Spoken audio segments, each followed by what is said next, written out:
What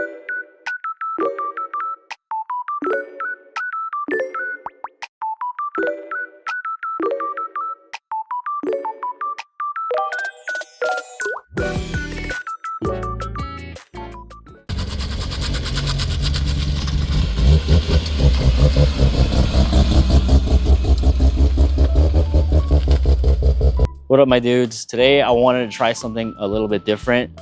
I am a big fan of clean, well-styled looking cars, and I know that there's a lot of good looking cars out there that don't get the recognition or the exposure that they deserve. So this is what this segment is going to be about.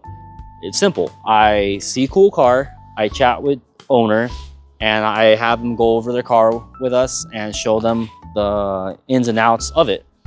And for our first guest, we're gonna have Adam.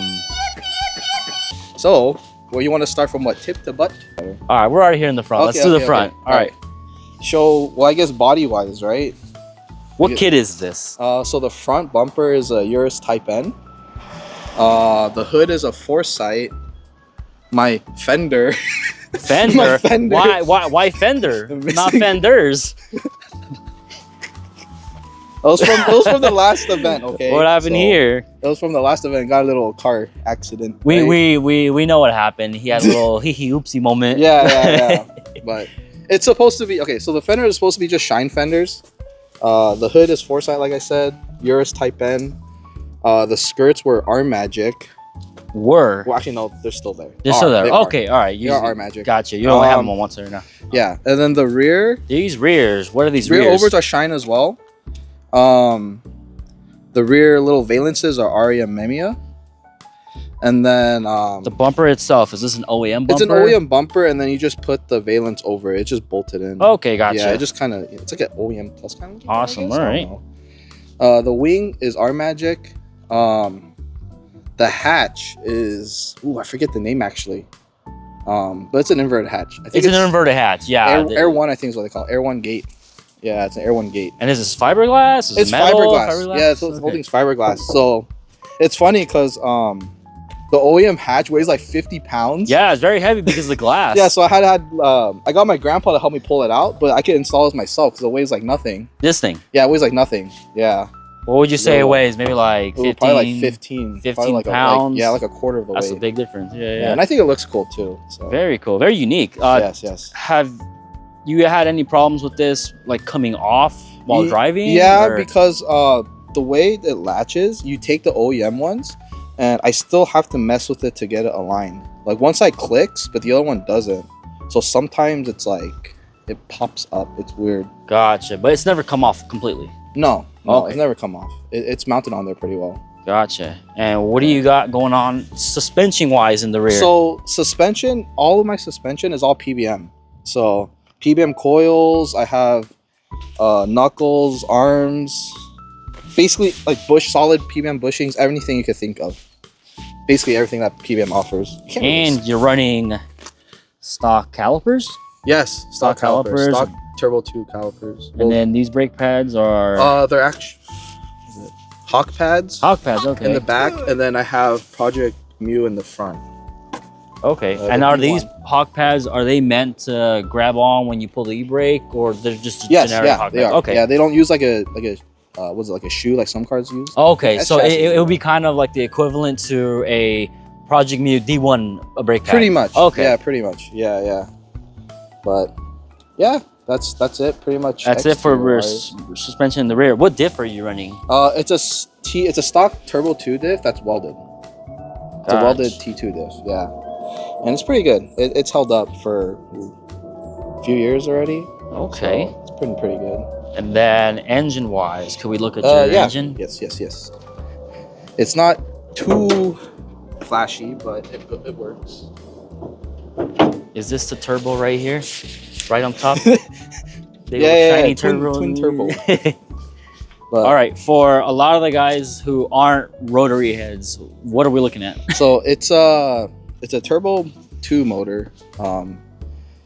It's pretty like basic. It just has the same that everyone does is the emissions delete. So it clears up all this space right here. Because you see all those, there's like back, like block off plates. Gotcha. Okay. That's for like the air pump and all that crap that you don't really want. Right? Want or need. Yeah. So motor wise, yeah, it's just a turbo rotary 13b-t. Stock turbo only does. Turbo, okay. It's boosting at 8 pounds. It's a bridge ported motor. Pretty safe amount. Okay. Yeah, the motor's bridge ported. Injectors, I'm running RC 750 primaries and 1200 secondaries. Real quick, can you explain to us the porting? What's the difference between, I think you got street porting and then bridge and... Yeah, so I guess the best way I could put it is it's equivalent to like camming a car. Okay. I guess I'm like, that's the best way I could explain it, but it basically just lets, when you port a motor, it lets more air in. Okay. So you get more power. More power. Okay. Same thing like a cam, right? Okay. Yeah, that's true. Yeah. Yeah. Same idea. Just you just drill holes in the housing. Does that affect the choppiness, the brappiness? Yes. It does. Yeah, okay. it does. It does. That's why you get like little pop, the iconic braps, right? If you wanted more braps, which way would you go for? Well, it's what do you mean? Like, if you wanted more braps, would you go with the street or the bridge? Bridge. So Bridge. So you got Stockport, right? And then it goes to street, and then normally it's bridge, and then you got your peripheral, and then it goes way more than that. But for most cars I've seen, no one goes more than like peripheral, because after that, that's like straight like a race motor. Like you can't drive that shit on the street. Gotcha. It's too damn loud. It's too much. It's yeah. too loud. Even Bridgeport right now, I think it's too much. Yeah, this car is already loud. It's a good loud, but yeah, I don't know how this guy doesn't get pulled over. Yeah, I don't know how either. You hear it coming from a mile away. But yeah, I mean, that's pretty much it. It's just a Greddy front mount. The radiator is... It's a coil rad. It's a coil rad, yes. okay. Are they positioned like this from the factory? Yes, they are. Because they have a factory oil cooler down there. Like that's factory. That's okay. factory, the big little thing down there. I see AN lines coming out of it. Is it factory or? It is factory. It's just a common thing where they'll swap it out to like AN lines. That's just more reliable. Gotcha, okay. But I got the car like that, so with the AN lines already. So yeah, nothing too much. Just DC power alternator or turbo. Is there anything else you want to do to this, or is it pretty reliable? You happy? It's pretty reliable, I would say, because I've had the motor, this setup for probably since like 2017. 2017. So like almost like 8 years. I've had the setup. I've driven it, like street driven it, drifted it a bunch. You took it to NorCal. I did take it to NorCal. Yeah, I remember that. Did a big old road trip to NorCal and drifted in the mountains. Yeah.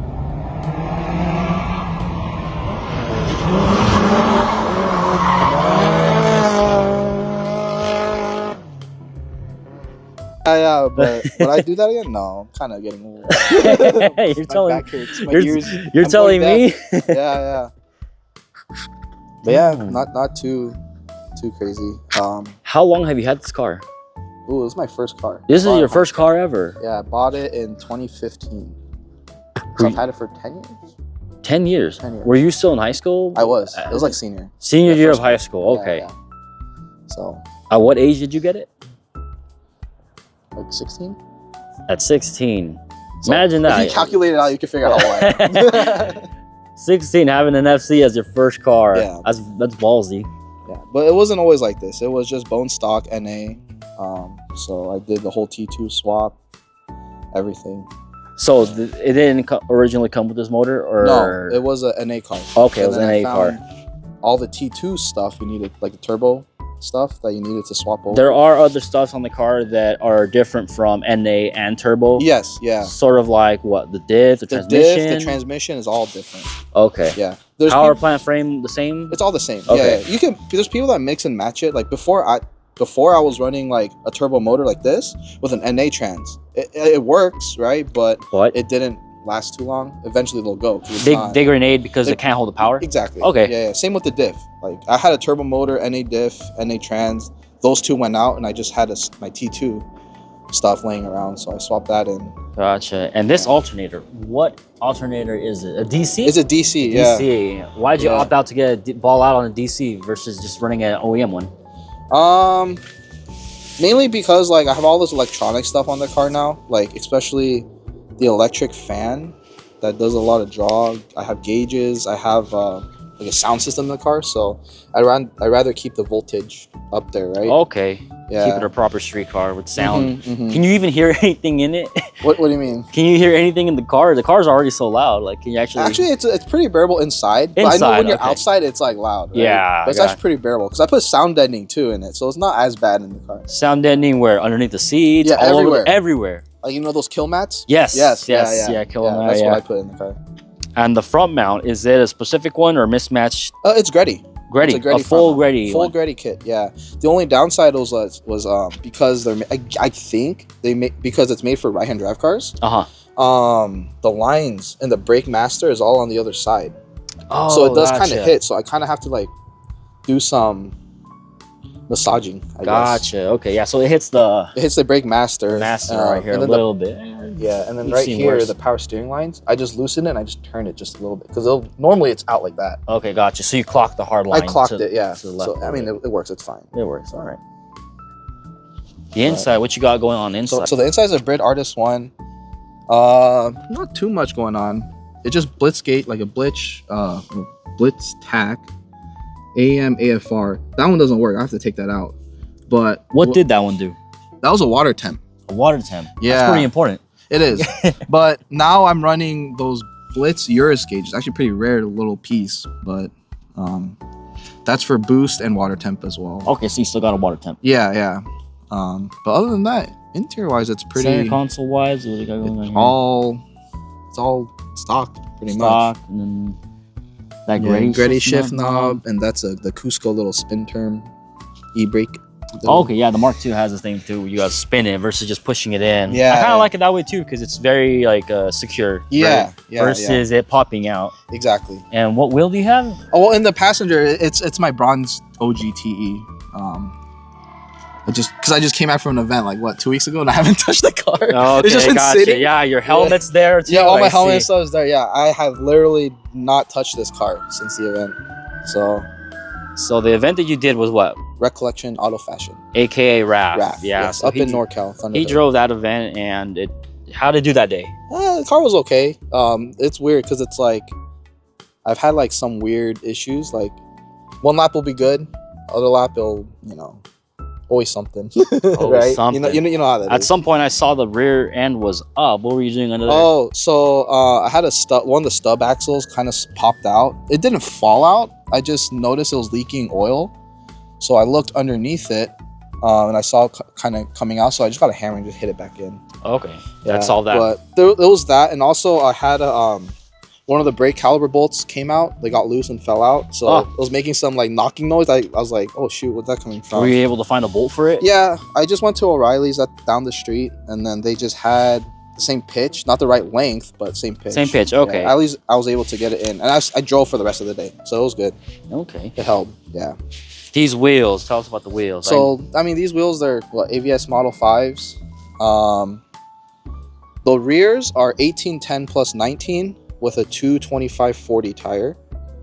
And then the fronts are 17.9 plus 22 on a 215/40. Do you have a preference on tire or just whatever you can get your hands on? Kind of whatever I get my hands on. Personally, like this car, you would think it makes a lot of power, but it doesn't. I kind of think PSI is more important for me, at least when it comes to maintaining grip levels. Because if I feel like one day it's too grippy, I'll air it up. If it's not enough, if it's too grippy, I'll air it up. Or if it's not enough grip, I'll air down. Right? I kind of feel the same way too, because I do the same thing. Any tires I can get, any cheap tires I can get my hands on, those are the ones I use. And now that I'm kind of making a little bit more than OEM power, I'm messing with tire pressure a lot more, and it makes a huge difference. Yeah. But I mean, I feel like eventually I'll probably stick to one tire just because you kind of end up building like consistency with it. There right? you go. Yeah, correct. Yeah, but for now it is. Do you have a tire preference of choice? Well, brand-wise? No, nothing really. No. Just where I get my hands on. I mean, right now, I think the rears I have TBBs. TBBs, okay. But, yeah, I don't know what the fronts are either.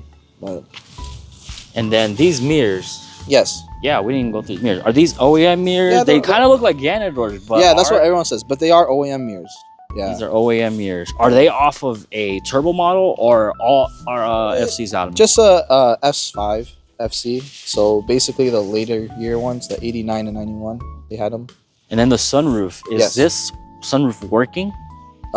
It worked at one point. At some point. I think it just needs to. I just need to re-grease it or something. Because if I push the button, you can hear the motor going. It won't. Okay. It Yeah, wants but I to think go, it's just stuck. I just need to re-grease it or something. Gotcha. And then what made you want to get an FC versus any other Japanese car So- at the time? At the time, like a lot of my friends, they were getting into these, right? Yeah. So they wanted like S chassis, right? And I thought like that was kind of too basic, and I kind of wanted to be different. So I was like, I looked at RX7s. I wanted an FD, right? But as a high school student, it's like Kind of hard to achieve. yeah. And there at the time, like what in 2015, there was still like 15K, which is like crazy compared to like now. What it is now. Yeah. 15's like, I'll buy one now for 15. Exactly, right? Yeah. So I looked into these, and I'm like, oh, these are pretty cool. And then, yeah, that's how I ended up with this thing. How long did it take for you to find one? Like the right one, this one? Not too long, because I'll be honest, I was kind of like in a rush to get one, because I wanted to drive. So, I mean, the one I got was pretty good. I daily drove that for like the first 3 years. You got your permit and you were like, I need to have a car right now. Oh, yeah. I drove it everywhere. Yeah. This was the high school car. Yeah. You took it to prom and everything like that? No, actually, no. No. But- If someone that was looking to get a car like this, that is now at the age when you got the car, Mm-hmm. in their high school years, Yeah. would you recommend them to get a car like this, an FC or any kind of Mazda? I honestly wouldn't. No, I'd be against it. Probably because like back then, I mean, it's only like 10 years ago, but the parts were a lot significantly cheaper. So if something did go wrong, then their parts are cheap. But now they're expensive. Even like NA stuff is crazy. Stuff So- such as what? Finding stuff like headlights and doors? Pretty or much everything. Everything on the car. Yeah. They get pretty expensive. So this wouldn't be a great first I- car for someone who's Yeah. looking to get into drifting. Well, if it's just their only car, I could see you could probably get away with it, but you would have to be putting like not a ton of money, but like a lot of attention into it. Okay. Yeah. And then if you had to go through it all over again, would you get an FC again? Like today, like if I sold this car, I wanted to build another one. No, if you when you were 16, would you go through getting an FC all over again or get a different car? Ooh, that's tough. I would, but I would look for a T2. Explain the T2. A turbo 2. A turbo 2. The turbo Okay. version. Sorry, I'm not a Yeah, I'm turbo not a 2. Mazda guy. I don't know the Yeah. terminology. A turbo. I would get a turbo one. Just Me- because, I mean, those things have more capability. I mean, you could do NA, like, fine, right? But What would be the difference? Like they come with the turbo engine, the turbo transmission, the differential. Yeah. So you're not having to swap all the good stuff, good OEM stuff over to your NA chassis. I mean, if you don't care much for turbo, I kind of do because I like it. But NAs will be fine. Yeah, you can get away with NA. I have plenty of friends that run NA. So And then just the last thing, like Yeah. let's go through the decals, because the one thing I like about this car is even though it is a black car, like just something as simple as having decals makes this stand out versus all the other black cars that were at RAF. Yeah, because it could be solid black, but it blends in with all the other black cars. But just, yeah, something as simple as this makes it, different from the rest. Let's go through each. yeah, so Decal. starting from the back, Pan Speed. It's a company out in Japan. They do a lot of Mazda stuff, mainly rotary. Rotary guys will know the company. I have a bumper from them that I ran for a bit, but I kind of go back and forth. So I've always liked the company, so that was definitely a logo that I wanted to run. So they make aero and work on Rotaries. rotaries. Okay, Yes, the engines yeah. themselves. Yeah. Okay. Yeah. Same thing with R Magic. So they do a lot of rotary stuff, Mazda stuff. They make stuff for like, Miatas as well. R Magic, yeah, it's good. Their wing, which is the one I have on, is like my favorite piece. I've actually never seen another RX or FC that has a wing like this. So Yeah. very unique to this car specifically. Yeah. And then going down, Beautiful Fighter is something our friend kind of just came up with because I didn't know what logo I wanted to run. Originally, I wanted to put Aria Memia, but I guess the way how the sizing worked when my friend was doing it for me. You know Chris Cam. Chris Cam, yeah. He's the one that did it for me. Gotcha. Okay. He was messing around and he came up with this, and I'm like, oh, it looks pretty cool. Maybe we'll just run it. It's a cool little slogan. Yeah. I like it. I dig it. Yeah. So that's that. And then next is Outrun, which is kind of like a group that Pete and I kind of put together. Yeah. Well, actually, it wasn't even me. It was Pete and his friend Gage. But Gage is kind of doing his own thing. Gotcha. I joined them afterwards, kind of. Gotcha. And it kind of just stuck. Yeah. Wanted to rep something that I was, keep the whole team vibe alive. Yeah. And then next is Foresight, which is another rotary company, which is the hood that I have.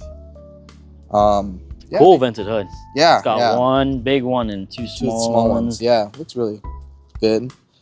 There's that, and then Urus is also another big aero company. They make everything. The only thing that you said you had your aero on this thing, or Urus? Yeah. Yes, that's my front bumper. The front bumper. Yes, okay, gotcha. It's a Urus Type N. I wish they still made Urus stuff for FCs because they're all discontinued. Kind of hard to come get. across. Yeah. And are these turn signals, or are they positioning lights, or what are they? They're turn signals. Turn signals. And Okay. positioning lights too. So when you turn on the headlights, those will turn on as well. Gotcha. And when you turn on the blinker, they'll blink.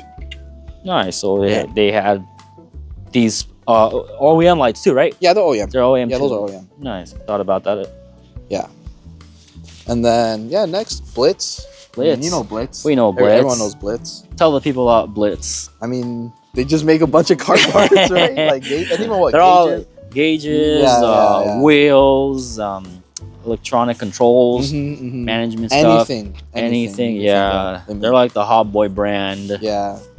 And then next we got Aria Memia, which everyone knows, most famous. I don't know them. Who are Oh, they? you liar! Yeah, no, they're probably. I would say they're probably the most popular rotary company. Their kits are very iconic for every car. They make a lot of good parts as well. So, yeah, I mean, all the logos I put on the car, I have some sort of connection with them. Whether it's gauges, whether it's bumper, hood, whatever. That's what I decided to run. You're repping some of their parts on them. Everything. Yeah. Well, actually, except for pan speed. I have their bumper, but it's not on the car. At some point you did. At some point I did. Gotcha. Yeah. But everything else, I have. And real quick about the brakes. Yes. Are these turbo brakes? Are these? They're turbo brakes. Okay, yes. yeah. I noticed that they were 4-piston. Yes. The NA ones are single piston. Single piston. Gotcha. Okay. And it's a direct swap, so it's pretty. A lot of people just Can you keep the same rotor, or do you have to? You have to get different ones. different, Okay. yes. Are they the turbo ones bigger? Yeah, bigger. Yes. Gotcha. Okay. Yeah. And they're I asked. vented Yeah, as I well. asked that because for S chassis, everybody upgrades to Z32 brakes, and it's kind of the same deal. 4-piston, they're vented, but you got to change to a bigger rotor and all that stuff. Yeah. I personally don't like them because they're a little bit big, but if you run monoblocks, the faces are all the way outside, so they don't hit. My faces on my wheels are super low, and they would hit, so it wouldn't work for me. But nice. Yeah. But yeah, thanks for showing us your car. Yeah, no problem. Thank you for. In case you guys didn't know, this guy is so famous that it took me 6 months this guy's to lying. get an interview with this guy 6 because he was so busy signing autographs, kissing babies, shaking hands with city mayors. So we appreciate you. He's the guy with the YouTube channel. So we appreciate you showing us your beautiful machine. No problem. Your beautiful fighting machine. Yeah. So yeah, thanks you guys for catching up on our first episode of Machine Check.